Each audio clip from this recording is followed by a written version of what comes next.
Welcome students, the happy Prince. आज के lecture में हम इस चैप्टर को रिवाइज करने वाले हैं। दोस्तों, इस चैप्टर के जो राइटर हैं ऑस्कर वाइल्ड, वो हमें बताते हैं कि यहाँ पे द हैप्पी प्रिंस कोई रियलिटी में प्रिंस नहीं है, बल्कि एक प्रिंस का स्टैचू है। वो प्रिंस हुआ करता था जब वो जिंदा था, बट अब उसकी डेथ हो गई है और पूरे सिटी में बहुत बड़ा एक स्टैचू बना दिया गया है। ये स्टैचू बहुत ही ब्यूटीफुल है। यहाँ पे उसकी जो तलवार है, वहां पे बहुत ही प्रीशियस एक रूबी का स्टोन तलवार के हैंडल में लगाया गया है। ये जो स्टैचू है, इसकी दोनों आईज सफायर स्टोन्स की बनी है और पूरी बॉडी पे गोल्ड से बने हुए लीव्स है। तो मतलब कि बहुत ही एक ब्यूटीफुल स्टैचू है। तो होता कुछ ऐसा है कि इस सिटी के ऊपर से यहाँ पर एक स्वालो बर्ड गुजरता है। दोस्तों, स्वालो एक टाइप का बर्ड होता है। बेसिकली सर्दियां आ रही हैं, तो उस बर्ड को इजिप्ट जाना है। अब वो पूरा दिन से क्योंकि फ्लाई कर रहा था, तो वहां पर रात को रेस्ट करने के लिए वो उसी हैप्पी प्रिंस के स्टैचू के नीचे रेस्ट करना शुरू कर देता है। पर धीरे धीरे उसके ऊपर कुछ पानी की ड्रॉप्स गिरती हैं। तो वो ऊपर देखता है, तो वहां पे जो स्काई है वो तो बिल्कुल क्लियर है। उसको अजीब लगता है कि बारिश क्यों हो रही है। फिर वो जब ध्यान से देखता है, उसको पता चलता है कि जो हैप्पी प्रिंस का स्टैचू है, उसकी आईज में से वो पानी टपक रहा है। वो जो प्रिंस है वो रो रहा है। दोस्तों, यहाँ पे जो स्वालो बर्ड है वो प्रिंस से पूछता है कि तुम कौन हो। वो हैप्पी प्रिंस का स्टैचू कहता है कि मैं हैप्पी प्रिंस हूँ। तो यहाँ पे स्वालो बर्ड पूछता है कि अगर तुम हैप्पी हो तो रो क्यों रहे हो। तो यहाँ पे वो स्टैचू कहता है कि जब मैं जिंदा था, तब मैं महल में रहता था, अपने किंगडम में रहता था। तब वहां पर जो बुराइयां हैं उसको एंटर भी नहीं करने दिया जाता था। मतलब कि यहाँ पे जो हैप्पी प्रिंस है वो हमेशा से खुश रहा है। उसने कभी भी लोगों के दुख, उनकी जो मुश्किल है, उनकी जो पॉवर्टी है, इसको देखा ही नहीं है। इसीलिए वो हमेशा हैप्पी रहा। इसीलिए उस प्रिंस का नाम हैप्पी प्रिंस रखा गया। यहाँ पे अब क्योंकि उसकी डेथ हो गई है, एक बड़ा सा स्टैचू बना दिया गया है। अब जो वो हैप्पी प्रिंस है, वो सबके पूरे शहर के जो दुख है, लोगों की पॉवर्टी है, मिजरी है, वो सारी चीज देख पा रहा है और उसको बुरा लग रहा है कि वो पहले लोगों की मदद नहीं कर पाया। अब यहाँ पे स्वॉलो बर्ड को ये सारी चीजें सुनकर थोड़ा बुरा लगता है। वो रेस्ट करना शुरू कर देता है। अब यहाँ पर वो जो स्टैचू है, वो उस स्वॉलो बर्ड से कहता है कि स्वॉलो बर्ड, मुझे दूर यहाँ पे एक घर दिखाई दे रहा है। उस घर के अंदर एक लेडी है जो कि सीमस्ट्रेस है। बेसिकली वो कपड़ों को डिजाइन करती है, उस पर कुछ कारीगरी करती है। तो वहां पर वो कहता है कि वो जो लेडी है वो एक गाउन पे फ्लावर को वहां पे एम्ब्रॉयडरी कर रही है। और वो जो गाउन है वो हमारे जो महल है उसमें किसी क्वीन की मेड के लिए है। तो वो एक काफी प्रीशियस वहां पे एक गाउन है जिसपे वो मेहनत कर रही है। अब वो जो लेडी है, साथ में उसका एक बच्चा है जो कि बहुत ज्यादा बीमार है, अपनी मदर से फ्रूट मांग रहा है। पर उसकी मदर के पास बिल्कुल भी पैसे नहीं है। अब वो जो सीमस्ट्रेस है, सिलाई करने वाली जो लेडी है, उसके पास बिल्कुल भी पैसे नहीं है, वो गरीब है। तो यहाँ पे स्वॉलो बर्ड, क्या तुम मेरे लिए एक काम करोगे? यहाँ पे जो मेरी तलवार है, मेरी तलवार में जो प्रेशियस रूबी का स्टोन लगा हुआ है, उसको निकाल लो और उस सीमस्ट्रेस लेडी को दे आओ।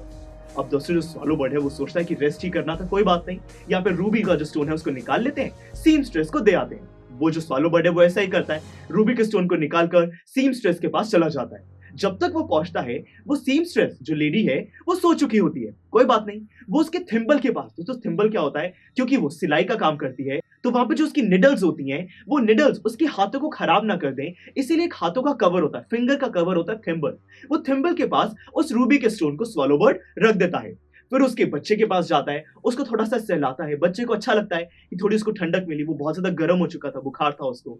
तो इसीलिए वो वहां से उड़कर वापस आ जाता है स्वॉलो बर्ड, और फिर नेक्स्ट डे इजिप्ट जाने के लिए रेडी हो जाता है। वो जा ही रहा होता है कि यहाँ पे वो हैप्पी प्रिंस का स्टैचू कहता है कि स्वॉलो बर्ड, क्या तुम मेरे लिए यहाँ पे एक रात और नहीं रुकोगे? देखो, मुझे दूर यहाँ पर एक पर्सन दिखाई दे रहा है, वो कुछ कर रहा है। वो एक प्ले राइटर है, वो वहां पर कुछ लिखना चाह रहा है, पर क्योंकि भूख है, इतनी ज्यादा ठंड है, वो वहां पर बेहोश हो चुका है। तो ऐसा करो, मेरी जो एक सफायर की आई है वो निकाल लो और उसको दे आओ। वो खुश हो जाएगा, उसको पैसे मिल जाएंगे, वो लकड़ी खरीद लेगा, लकड़ी से खाना भी बना लेगा, उसको थोड़ी गर्माहट भी मिल जाएगी। अब दोस्तों, वो जो स्वॉलो बर्ड है, वैसे तो उसके फ्रेंड्स वेट कर रहे हैं इजिप्ट में, पर कोई बात नहीं, वो कहता है कि ठीक है, मैं एक दिन और रुक जाता हूं, पर यहाँ पे मैं तुम्हारी जो एक सफायर की आई है वो नहीं निकाल सकता। एक आंख में कैसे निकाल सकता हूँ? पर वो हैप्पी प्रिंस कहता है कि नहीं, जैसा मैं ऑर्डर कह रहा हूं वैसा करो, कि तुम मेरी एक सफायर की आई को यहां से निकाल लो, मेरा ये ऑर्डर है स्वॉलो बर्ड, और फिर वो जो प्ले राइटर है उसको दे आओ। अब दोस्तों, यहाँ पे जो स्वॉलो बर्ड है वो ऐसा ही करता है, वो उस प्ले राइटर को वो सफायर का जो एक स्टोन है वो दे आता है। अब स्टूडेंट्स, जब यहाँ पर उस प्ले राइटर को होश आता है, उसको ऐसा लगता है कि उसके किसी फैन ने उसको ये गिफ्ट दिया है। वो बहुत ज्यादा खुश होता है और वहां पर वो लकड़ी खरीदने चला जाता है। अब यहाँ पर जो स्वालो बर्ड है, अगले दिन जब वो बिल्कुल इजिप्ट के लिए रेडी हो चुका होता है, यहाँ पे हैप्पी प्रिंस दोबारा कहता है कि स्वालो बर्ड, क्या तुम मेरे लिए एक रात यहाँ पे और नहीं रुकोगे? देखो, यहाँ पे दूर मुझे एक लड़की दिखाई दे रही है, एक छोटी लड़की जो कि सड़कों पर यहाँ पे माचिस मैच स्टिक्स बेचती है। तो ऐसा करो, यहाँ पे उसको मेरी जो दूसरी सफायर की आई है वो दे आओ। हुआ कुछ ऐसा है दोस्तों यहाँ पे कि वो जो छोटी लड़की है, उसने अपनी जो भी मैच स्टिक्स है, माचिस है, उसको गलती से गटर में गिरा दिया है। अब अगर वो घर पर पैसे लेके नहीं गई तो उसके फादर उसको डांटेंगे, मारेंगे। तो इसीलिए यहाँ पे वो जो हैप्पी प्रिंस है वो कहता है कि यहाँ पे जो मेरी दूसरी सफायर की आई है वो भी उस लड़की को दे आओ। अब दोस्तों यहाँ पे स्वालो बर्ड को अच्छा तो लगता है, वो कहता है ठीक है मैं ऐसा कर देता हूँ, पर मैं तुम्हारी दूसरी आई को तो नहीं निकाल सकता, ऐसे तो तुम बिल्कुल अंधे हो जाओगे। यहाँ पे हैप्पी प्रिंस कहता है कि नहीं, ये मेरा ऑर्डर है, तुम्हें ऐसा ही करना है। तो ठीक है, यहाँ पे जो दूसरी सफायर की आई है वो भी वो स्वालो बर्ड उस छोटी यहाँ पे जो लड़की है उसको दे आता है। अब दोस्तों ये जो स्वालो बर्ड है वो वापस आता है और कहता है कि आप यहाँ पे अंधे हो चुके हो, ब्लाइंड हो चुके हो, आपकी दोनों आईज जा चुकी हैं, जो तलवार है वहां का रूबी स्टोन भी जा चुका है। अब मैं आपको छोड़ के नहीं जा सकता क्योंकि आप अब लोगों की मिजरी को नहीं देख पा रहे हो। दोस्तों यहाँ पे जो हैप्पी प्रिंस है वो कोशिश करता है कि स्वालो बर्ड इजिप्ट चला जाए, बहुत हो गया, बहुत हेल्प कर दी, अब वो चला जाए, ठंड आने वाली है। पर स्वालो बर्ड नहीं जाता, वो उसके अगले दिन कंधे पर बैठ के जो भी उसको दिखाई दे रहा है वो सारी चीजें बताना शुरू कर देता है। अब दोस्तों हैप्पी प्रिंस यहाँ पर कहता है कि स्वालो बर्ड, तुम मुझे सारी आसपास की चीजें बता रहे हो जो कि बहुत अच्छी हैं, पर मुझे लोगों के दुख, उनकी जो मिजरी है उसको पता करना है। तो पूरे शहर का एक चक्कर लगा कर आओ और मुझे बताओ कि तुम्हें क्या देखने को मिलता है। स्वालो बर्ड वैसा ही करता है, पूरे शहर का चक्कर लगाता है और उसको पता चलता है कि यहाँ पे जो भी अमीर लोग हैं वो तो यहाँ पे क्रिसमस का जो त्योहार है वो सेलिब्रेट कर रहे हैं, पर यहाँ पे जो भी गरीब लोग हैं वो सड़कों पर बैठे हैं। वहां पे वॉचमैन उनको भगाने की कोशिश कर रहा है, उनके पास खाने को कुछ नहीं है, कपड़े नहीं है, तो ठंड लग रही है, तो वो लोगों की मिजरी को समझ लेता है। यहाँ पे वो सारी चीजें उस हैप्पी प्रिंस को बताता है और हैप्पी प्रिंस कहता है कि एक एक करके मेरे पूरे शरीर पे जो भी गोल्ड के लीव्स हैं सारे गरीबों को बांटा। अब दोस्तों यहाँ पे जो स्वालो बर्ड है वो ऐसा ही करता है, वन बाय वन वो जितने भी लीव्स है उनको उतारता है और गरीब लोगों को बांट आता है। अब दोस्तों ऐसा करने से जो स्वालो बर्ड है उसके अंदर एनर्जी बिल्कुल नहीं बचती, बिल्कुल उसकी मरने की हालत आ चुकी है। यहाँ पे ठंड इतनी ज्यादा बढ़ गई है, स्नोफॉल बल्कि फ्रॉस्ट शुरू हो गया है, जब सारी चीजें बिल्कुल फ्रीज हो जाती हैं। तो यहाँ पर स्वालो बर्ड इतना ज्यादा वीक हो चुका है, उसने सबकी हेल्प तो कर दी, सारे लीव्स दे दिए, जो पूरा हैप्पी प्रिंस से पहले गोल्ड था अब वो सिल्वर डल हो चुका है, पर वो अब लास्ट टाइम सिर्फ हैप्पी प्रिंस के पास जा सकता है, उसके पास इतनी एनर्जी बची है। तो स्वालो बर्ड उस हैप्पी प्रिंस के पास पहुंचता है और कहता है कि थैंक यू, मुझे यहाँ पर तुम्हारे साथ काम कर कर लोगों की हेल्प करके काफी अच्छा लगा और यहाँ पे अब मैं जा रहा हूँ। तो यहाँ पे हैप्पी प्रिंस कहता है कि फाइनली मुझे अच्छा लगा कि तुमने इजिप्ट जाने का डिसाइड कर लिया है। पर वो स्वालो बर्ड कहता है कि नहीं, यहाँ पे मैं बहुत ज्यादा कमजोर हो चुका हूँ और अब मेरी डेथ होने वाली है, मैं यहाँ पे हमेशा के लिए सोने के लिए जा रहा हूँ। और दोस्तों उसी टाइम यहाँ पे जो स्वालो बर्ड है उसकी डेथ हो जाती है।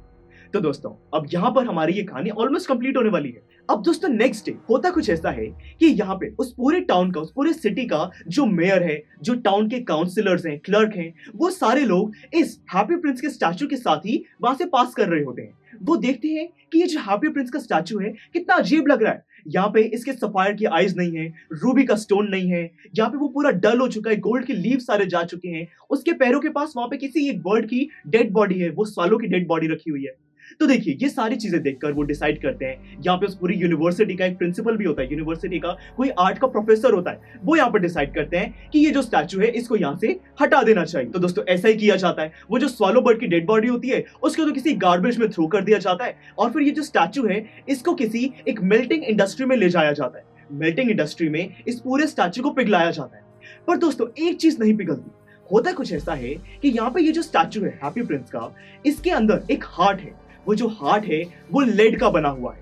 अब वो जो लेड का हार्ट है वो पिघलता नहीं है, तो वहां पे लोग डिसाइड करते हैं कि कोई बात नहीं, इसकी पूरी बॉडी को पिघला देते हैं, वो जो लेड का हार्ट है उसको नहीं पिघलाते, गार्बेज में फेंक देते हैं। अब एक ही गार्बेज में वहां पे स्वालो बर्ड की डेड बॉडी भी है और ये हैप्पी प्रिंस का लेड का हार्ट भी दोस्तों वहां पे रखा हुआ है। अब स्टूडेंट यहाँ पे एक स्टोरी में थोड़ा सा हल्का सा ट्विस्ट आता है। यहाँ पे बात की गई है अब भगवान की, गॉड की। गॉड अपने एंजल को इस शहर में भेजते हैं और वो उससे कहते हैं कि इस पूरे शहर में कोई भी दो जो सबसे प्रीशियस चीजें हैं उसको ढूंढ के लाओ।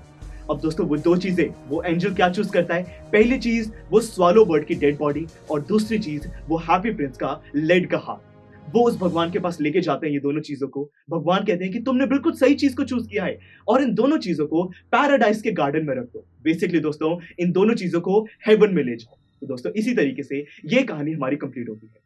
हमने देखा यहाँ पर कि कैसे एक हैप्पी प्रिंस का सिर्फ स्टैचू, उसके पास जो कुछ भी है वो सारी चीजें यहाँ पर दान कर देता है, लोगों में डोनेट कर देता है, क्योंकि वो जब वो जीवित था, जब वो जिंदा था, लोगों की हेल्प नहीं कर पाया, उनकी मिजरी को देख नहीं पाया। अब वो मरने के बाद एक बर्ड के साथ मिलकर वो लोगों की हेल्प कर रहा है। उसके पास जो कुछ भी है उसने सब कुछ डोनेट कर दिया, और इसी चीज का उसको क्या प्राइस मिलता है कि यहाँ पर जो गॉड है वो उसको पैराडाइस में ले जाते हैं। तो देखिए दोस्तों, यही थी हमारी कहानी the happy Prince. I hope कि आपको ये बहुत ही अच्छे से अब समझ आई, और अब इसमें आपको काफी डाउट्स क्लियर हो चुके हैं। तो चलिए दोस्तों, अब ये जो कहानी है इसमें जो भी छोटे छोटे इंसिडेंट्स हैं, इनकी सही तरीके से डिटेल्स को पता करने के लिए मैं आपको रिकमेंड करूंगा कि इसमें बैक एक्सरसाइज के जो क्वेश्चंस हैं आप उनको जरूर सॉल्व कीजिए। देखिए दोस्तों, इन बैक एक्सरसाइज के जितने भी क्वेश्चंस हैं, इन सब के रिटन सॉल्यूशंस और वीडियो लेक्चर्स आपको सारे मिल जाएंगे। मैं आपको रिकमेंड करता हूं कि उन सबका विजिट कीजिएगा। तो चलिए दोस्तों, मिलते हैं अगले लेक्चर में, जिसके अंदर हम इसी चैप्टर की बैक एक्सरसाइज के फर्स्ट क्वेश्चन को सॉल्व करेंगे। See you in the next lecture. आपको ये वीडियो बहुत पसंद आया होगा, तो इसी तरह से इंटरेस्टिंग तरीके से अगर आप सारे कॉन्सेप्ट्स, थ्योरीज, डिफरेंट चैप्टर समझना चाहते हैं तो डाउनलोड करिए PureStack ऐप, क्योंकि इस ऐप पर आपको बहुत कुछ मिलेगा। सैम्पल पेपर्स हो, टिप वीडियोस हो, different lectures, back exercise solutions, बहुत कुछ। So what are you waiting for? Download PureStack app.